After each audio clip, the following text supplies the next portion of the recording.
Hello students, कैसे हैं आप लोग। मैं बाका बॉय सेंसे लौट आया हूँ एक और नए एनिमे ज्ञान के साथ।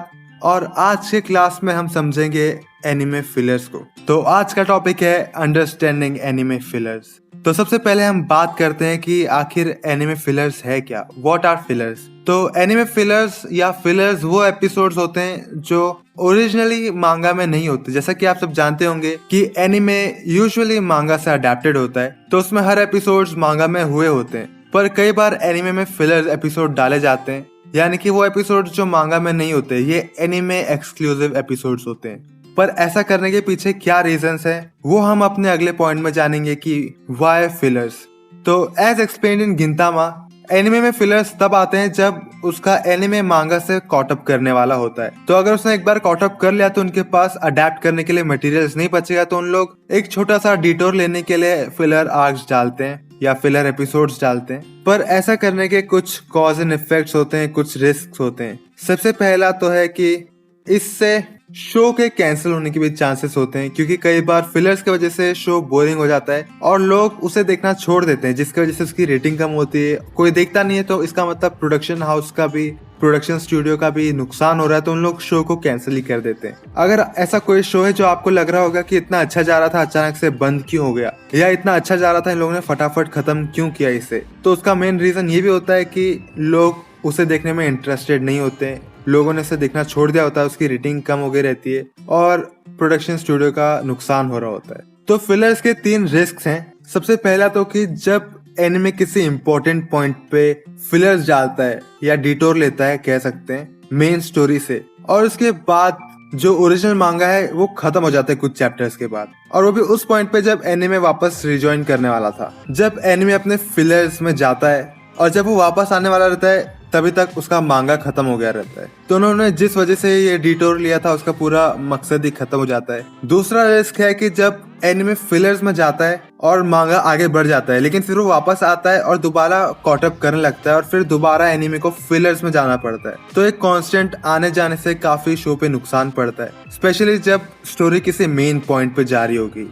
इमेजिन करो, एनिमे ने फिलर लिया, फिर वापस आया और एकदम इम्पोर्टेंट आर्क चालू है, लेकिन कॉट अप होने की वजह से उसने वापस से फिलर लेना चालू कर दिया, तो उससे मेन स्टोरी काफी डिस्टॉर्टेड हो जाती है और शो से उसका मेन मजा चले जाता है अगर वो मेन पॉइंट पे जाके ऐसा कर दे तो। एक और बहुत बड़ा नुकसान है फिलर्स का कि जब उन लोग फिलर में जाने के चक्कर में कैरेक्टर और सेटिंग को पूरी तरीके से बदल देते हैं। जैसे कि मेन स्टोरी में मांगा की एक विलेन बहुत इविल है, लेकिन एनिमे में अभी तक दिखाया नहीं कि वो इतना इविल है, तो लोग फिलर एपिसोड में उसको दिखाएंगे कि वो इतना इविल नहीं है, वो दिखने में बुरा है पर उसके मन में कहीं ना कहीं अच्छा ही है। ऐसा हम लोग फिलर में दिखाते हैं। फिर जब मांगा एंड होने लगता है और फाइनल आर्क आता है तो दिखाते हैं कि ये तो सबसे इविल बंदा था, तो वो एक पैराडॉक्स क्रिएट कर देता है, कैरेक्टर पैराडॉक्स कहते हैं जिसे। तो वो कैरेक्टर्स को पूरी तरीके से बर्बाद कर देता है। जो मांगा में उस कैरेक्टर को इतना बनाया जा रहा है, एनिमे में उसे पहले ही डिस्ट्रॉय कर दिया जाता है ताकि वो वापस उस मोड पे ना जा सके। वो नहीं जा पाता है क्योंकि एक बार उसको अच्छा दिखा दिया तो दोबारा वैसा इविल दिखाने के लिए क्या करेंगे उन लोग,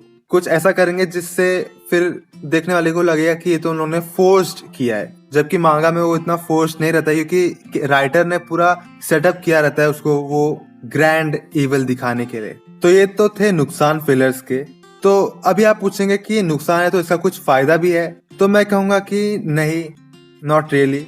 बस ऐसा है कि फैंस एंजॉय कर सकते हैं उन कैरेक्टर्स को देखना जो उनके फेवरेट होते हैं शो में, सीरीज में, पर वो उसे ज्यादा नहीं देख पाए रहते हैं। तो फिलर एपिसोड्स के जरिए उन लोग अपने फेवरेट कैरेक्टर्स को और ज्यादा देख पाते हैं और एंजॉय कर पाते हैं। या फिर कई बार ऐसा होता है कि 2 उनके फेवरेट कैरेक्टर्स होते हैं जिनका मेन स्टोरी में कभी इंटरेक्शन नहीं होता ज्यादा, पर वो सोचते हैं कि काश इनका इंटरेक्शन हुआ रहता, मैं देखना चाहता हूँ। तो इसलिए फिलर एपिसोड्स में उन लोग उनका इंटरेक्शन कराते हैं ताकि फैंस को फैन सर्विस मिल सके। तो इन कंक्लूजन मैं कहना चाहूंगा कि fillers are bad but necessary, not for us but for the creators, ताकि वो सीरीज को और खींच सके और पैसा छाप सके, वो बात अलग है, पर फिर भी वो सीरीज को बढ़ा सके। और जो फैंस है उनको तो यही चाहिए कि उनको उनकी फेवरेट सीरीज और देखने मिले।